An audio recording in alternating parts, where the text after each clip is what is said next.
Tonight, a driver airlifted to hospital after a four-truck crash. Anger over delays in solving maternity ward problem. A new home for paramedics at Miriamvale. And a former CQ swimmer's amazing Olympic experience.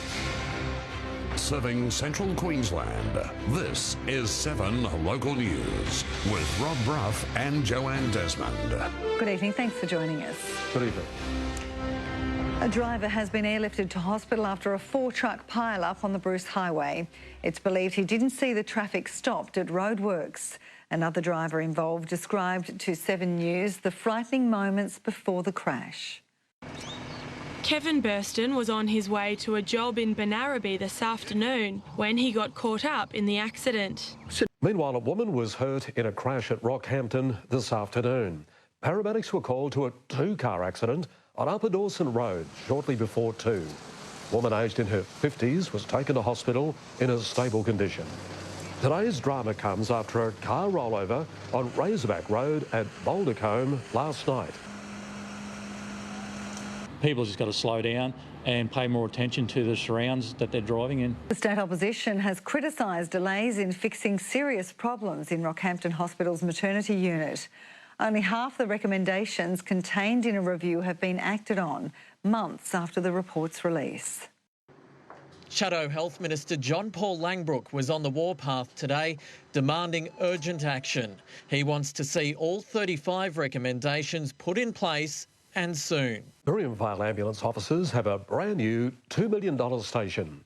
Queensland's Health Minister Cameron Dick was in CQ to officially open the facility and shared a personal story about the importance of emergency services. It's been 333 days in the making, but with a shiny plaque and an official cake-cutting ceremony, Miriamvale's new ambulance station is open for business. A man who kept police at bay for 5 hours at a Berserker home has pleaded guilty to 6 charges. 49-year-old Stanley Jr. surrendered after lengthy negotiations with police in April. Firefighters are urging us to do our research as the hot weather increases the bushfire risk. Queensland Fire and Emergency Services say poor preparation can put lives and property at risk. The Climate Council is encouraging regional businesses across the state to make the switch to renewable energy.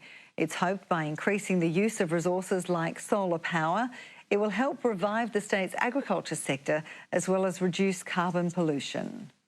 From natural disasters to heat waves, renewable energy has been labelled by the Climate Council as the only way forward for regional Queensland. It's really important that regional communities are made as resilient as possible. We'll take a break in a moment. How a multiple sclerosis sufferer isn't letting the illness win. And golfers tee off for an important community cause.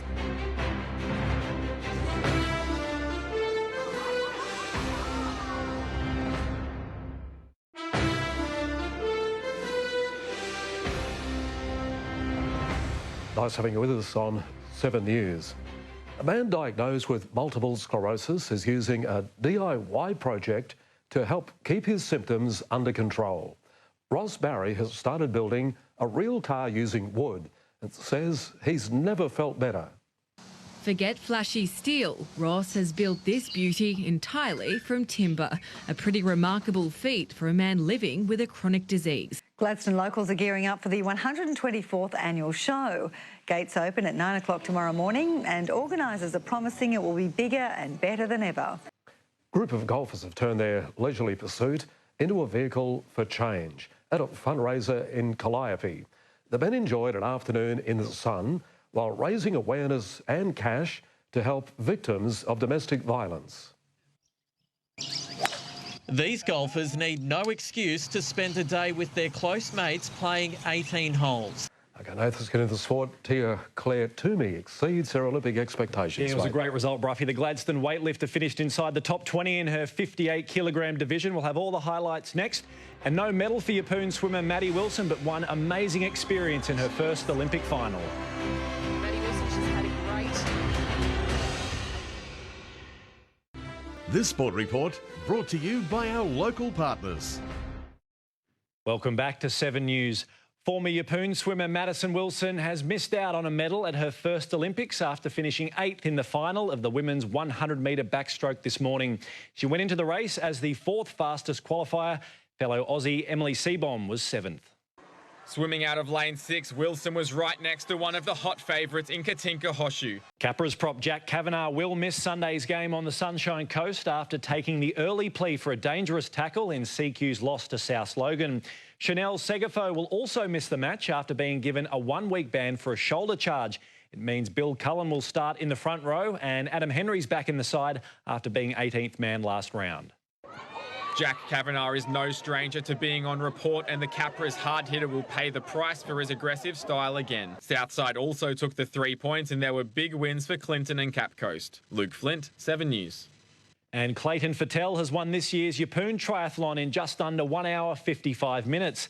The Lennox head athlete was the first onto the sand after the 1,500-metre open water swim extended his advantage on the bike and then the 10K run home. Of course, we'll have more from Rio 2016 at 6:30. Australia's still 3rd on the medal tally after our 4th gold with the women's rugby 7 side. And don't forget, the Olympics on 7 app is available to download. You can upgrade to premium for little more than $1 a day, unless, of course, you're a Telstra mobile customer, then it's free. Big hockey game in the morning for the Kookaburras and our Rocky hockey trio. Belgium at 9:30. They're 1-1, so they really need to get back in the winner's circle. Lift the tempo a bit, mate, eh? Yep. Good on you, mate. All right, stay with us after the break. Livio's in with all the weather details for us.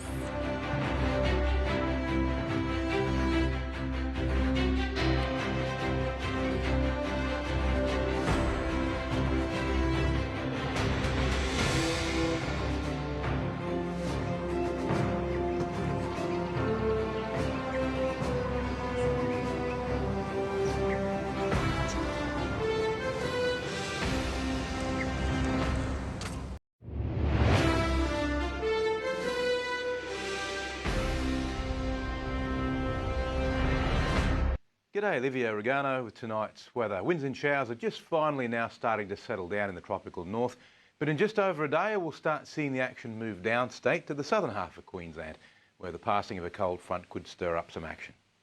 Temperatures today were almost bang on average, but what does that even mean? Back in the days when people were still debating climate change, we used a standard 30-year average, but of course now the baseline's shifting upwards at such an alarming rate that normal on the old scale may actually be quite cool on the new scale. Now let's look at the satellite loop. First up, most of the cloud, as always, is offshore. And you can see lots and lots of shower-bearing cloud running up the east coast of Queensland. It's only really reaching the coast itself north of about Townsville, which is a usual situation in winter. And certainly around Cairns and the Cassowary coast, it was showering quite heavily this morning, but it's now just starting to clear up. Second band of cloud is already moving across central Queensland. Now that's linked to the cold front and upper trough, which by midweek might bring a little bit of rain to the southern half of the state, mostly the Wide Bay and Sunshine Coast and Darling Downs. Now let's have a look at today's chart. We've got a collapsing ridge along the coast. There was a high there, but it's sort of pulling away to the south, but it's sort of left its legacy, a bit of a southeasterly trade wind left over. It is lightening off though. And of course in the southeast it's hardly any wind at all, and this is where most of the sunny weather is. Now on tomorrow's chart things begin to change. Cold front moves in from the west, winds go northerly in the south, so a much warmer day, also in the tropics. Then on the outlook change, as the change goes through, it'll start to really warm up, a little bit of rain with it, and then it'll clear. And now the latest from the Weather Bureau. The boating forecast for Capricorn waters, winds will be east to northeasterly tomorrow, just 10 knots, so boating's pretty much perfect. Light and variable on Thursday, south to southeasterly change on Friday, but only a weak one. The easiest way to remember tomorrow's tides is low in the morning, high in the afternoon. Details vary, of course, from port to port, but with a half moon just a day away, there's not much water movement anyhow. The Capricornia district forecast, partly cloudy tomorrow, but no rain. Gladstone 12 up to 24 degrees, Rocky 25, Biloela 26 and Yeppoon 22. The Central Highlands and Coalfields, a fine day, mostly sunny and light winds. Emerald 11 up to 26 degrees and a top of 26 for both Claremont and Moranbah as well. Looking ahead for Rockhampton, slightly cooler from Friday onwards, leading into a mostly fine weekend, but the temperature drop is barely enough to classify as a genuine cool change.